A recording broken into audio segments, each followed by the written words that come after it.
दोस्तों, देवभूमि बिलासपुर के अंदर एक ऐसा कुंड है जो कभी नहीं सूखता, चाहे मौसम कोई भी हो। और लोग कहते हैं कि यहाँ की दीवारों से आज भी ममता की खुशबू आती है। ये सिर्फ एक जल स्रोत नहीं, बल्कि एक नवविवाहित बहू के उस बलिदान का गवाह है जिसने प्यासे गलों को तर करने के लिए खुद को मिट्टी में दफन कर लिया। तो आज हम सुनाएंगे एक ऐसी कहानी जिसे सुनकर पत्थर भी पिघल जाए। इस 8 मिनट की वीडियो में हम आपको रुक्मणी के निस्वार्थ त्याग की पूरी कहानी सुनाएंगे कि कैसे एक भीषण सूखे ने राजा को नरबलि देने पर मजबूर किया, क्यों रुक्मणी ने खुद को जिंदा दीवार में चिनवाने का फैसला किया, क्या है उस जादुई घास का रहस्य जिसे आज भी रुक्मणी के बाल माना जाता है, और तरेड़ गांव के लोग आज भी इस कुंड का पानी क्यों नहीं पीते हैं। सदियों पहले बिलासपुर के औहर क्षेत्र में ऐसा भीषण सूखा पड़ा कि इंसान तो क्या, परिंदे भी दम तोड़ने लगे। पानी बिल्कुल नहीं है। राजा ने बहुत प्रयास किए, लेकिन प्यासी धरती की दरारें नहीं भरी। हार कर राजा ने कुलदेवी से प्रार्थना की और राजा को स्वप्न हुआ, और माता ने राजा को स्वप्न में कहा कि पानी तभी निकलेगा जब राज परिवार के किसी सदस्य की बलि दी जाएगी। राजा अपने बेटे की बलि देने की हिम्मत नहीं जुटा पा रहे थे, लेकिन जब उनकी बहू रुक्मणी ने प्रजा का तड़पना देखा तो उसने अपने जीवन न्यौछावर करने का फैसला कर लिया। रुक्मणी ने कहा, पिताजी, अगर मेरे जाने से हजारों की प्यास बुझती है तो मुझे बलि के लिए तैयार करें। उसने अपना 16 श्रृंगार किया, माथे पर सिंदूर सजाया और मुस्कुराते हुए उस गड्ढे की ओर बढ़ी जिसे उसकी कब्र बनना था। रुक्मणी को गड्ढे में खड़ा कर चारों ओर पत्थर की दीवार चीनी जाने लगी। जैसे जैसे दीवार ऊपर आ रही थी, रुक्मणी का मुस्कुराता चेहरा पत्थरों के पीछे छिप जा रहा था। जब आखिरी पत्थर उसके सिर के ऊपर रखा गया तो अचानक एक चमत्कार हुआ। सूखी बंजर जमीन से शीतल जल की एक प्रचंड धारा फूट पड़ी। रुक्मणी का शरीर तो दीवारों में दब गया, लेकिन उसके बलिदान ने पूरी रियासत को नया जीवन दे दिया।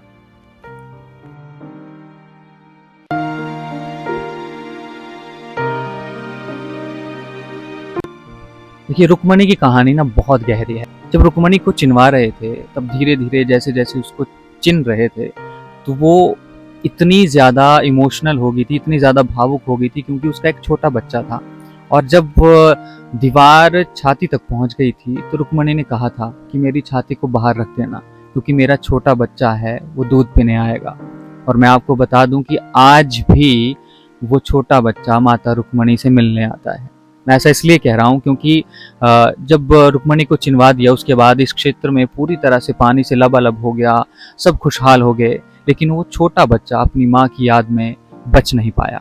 और आज भी वो यहाँ पे सांप बनकर घूमता है, और लोग ऐसा मानते हैं कि जो भी उसके दर्शन करता है वो सौभाग्यशाली होता है। तो ये कहानी बहुत गहरी है और बिलासपुर का इतिहास भी बहुत गहरा है। और उन्होंने जाते जाते एक ही बात कही थी कि मैं लोगों के गलों को तर करने आई हूँ, मैं यहाँ की जनता को खुशहाल करने आई हूँ, तो मुझे कोई भी अफसोस नहीं है। इसलिए हम इस बलिदान को कभी भी नहीं भूल सकते। रुक्मणी का ये बलिदान बिलासपुर वासियों के लिए हमेशा हमेशा के लिए दिलों में रहेगा। मेरे पीछे आप यहाँ पे ये लश ग्रीन वेजिटेशन देख रहे हैं, और साथ में ये नियॉन ब्लू वाटर आपको देखने को मिलता है। और इस तरह के लैंडस्केप हमें बहुत ज्यादा अट्रैक्ट करते हैं, फैसिनेट करते हैं, और कहीं ना कहीं हमारे मन में एक क्यूरियोसिटी होती है कि आखिरकार ये लैंडस्केप क्यों इसी पर्टिकुलर जगह पे हमें देखने को मिलते हैं, या क्या इनके पीछे का कारण है। तो अगर हम बात करें, ये जगह है रुक्मणी कुंड, और रुक्मणी कुंड की अगर हम बात करेंगे तो यहाँ पे आप मेरे पीछे जो रॉक्स देख रहे हैं, आपको लेयर लाइक स्ट्रक्चर्स देखने को मिल रहे होंगे, जहां पे आप देखेंगे कि पत्थर ऐसा लगता है कि जैसे किसी ने पिरो के इनको तह दर तह रखा हुआ है यहाँ पे। और इस तरह का रॉक स्ट्रक्चर हमें डायरेक्टली देखने को मिलता है सेडिमेंट्री रॉक्स के अंदर। और अगर मैं सेडिमेंट्री रॉक्स की बात करूं तो सेडिमेंट्री रॉक्स की ही एक टाइप है जिसको हम बोलते हैं लाइमस्टोन।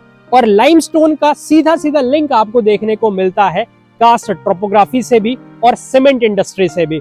और वैसे अगर हम बात करें तो जिस तरह से यहाँ पे ये पानी चट्टानों से बह के गिर के कुंड के अंदर आ रहा है, तो ये सीधा सीधा इंडिकेशन है कि यहाँ पे कास्ट टोपोग्राफी की भी अबंडेंस प्रेजेंस आपको यहाँ पे देखने को मिलती है। तो आई होप यहाँ तक आपको चीजें क्लियर हो भी गई होंगी। और इसके साथ अगर मैं बात करूं यहाँ पे, तो बिलासपुर जिले की अगर हमें लोकेशन की भी बात करूंगा तो ये क्षेत्र शिवालिक की पहाड़ियों के अंदर आता है। और शिवालिक की पहाड़ियों में अगर मैं बात करूं तो लाइमस्टोन काफी अबंडेंट मात्रा में पाया जाता है। देखिए, जैसे अभी आपको यहाँ पे समझ आया कि यहाँ पे लाइमस्टोन बहुत ज्यादा है, सेडिमेंट्री रॉक्स बहुत ज्यादा है, आप पीछे भी आप देख रहे हैं हमारे, तो आपके मन में सवाल नहीं आ रहा कि क्या इनकी वजह से ये पानी क्रिस्टल और क्लियर है? तो गौरव, अगर हम यहाँ पे बात करें तो आप ध्यान से अगर कैमरे को घुमाएंगे उस तरफ तो आप वो देख रहे होंगे वहां पे केव की भी प्रेजेंस है ऑटोमेटिकली।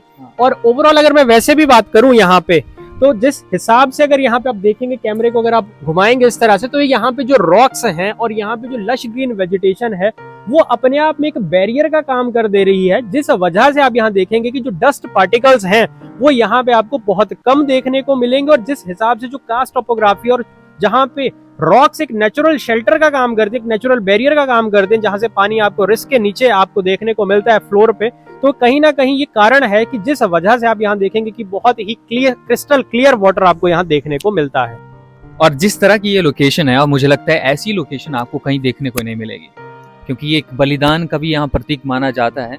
और अगर आप यहाँ पे शांति चाहते हो, आपको कहीं भी शांति नहीं मिल रही है, तो आप इस जगह पे आ सकते हो, क्योंकि कहते हैं ना कि नेचर आपको सब कुछ दे सकता है। सही कहा ना सर?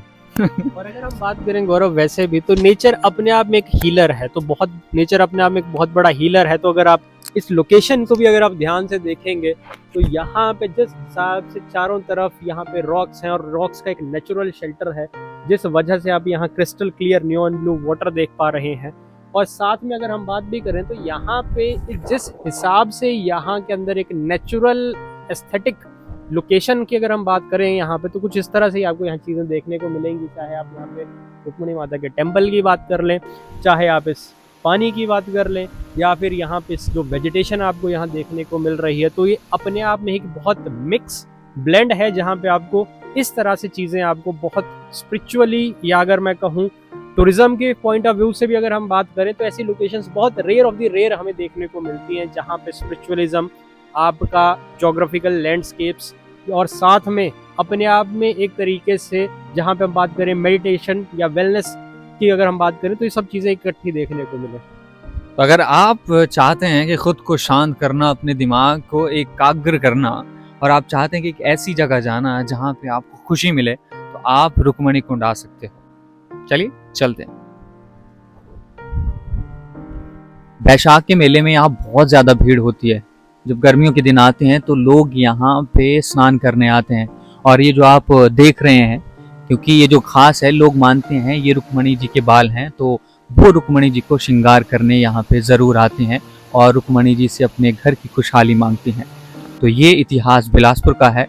और अगर आप ऐसा इतिहास बिलासपुर का और देखना चाहते हैं तो हमारी इस सीरीज़ को ज़रूर प्यार दें, और ढेर सारा प्यार दें, और अपनी राय कमेंट बॉक्स में ज़रूर दें। रुक्मिणी के मायके के लोग यानी कि तरेड़ गांव वाले आज भी इस कुंड का पानी नहीं पीते हैं, क्योंकि वे इसे अपनी बेटी का रक्त मानते हैं। ये श्रद्धा और दुख का वो अद्भुत मेल है जो सिर्फ हिमाचल में ही मिलेगा।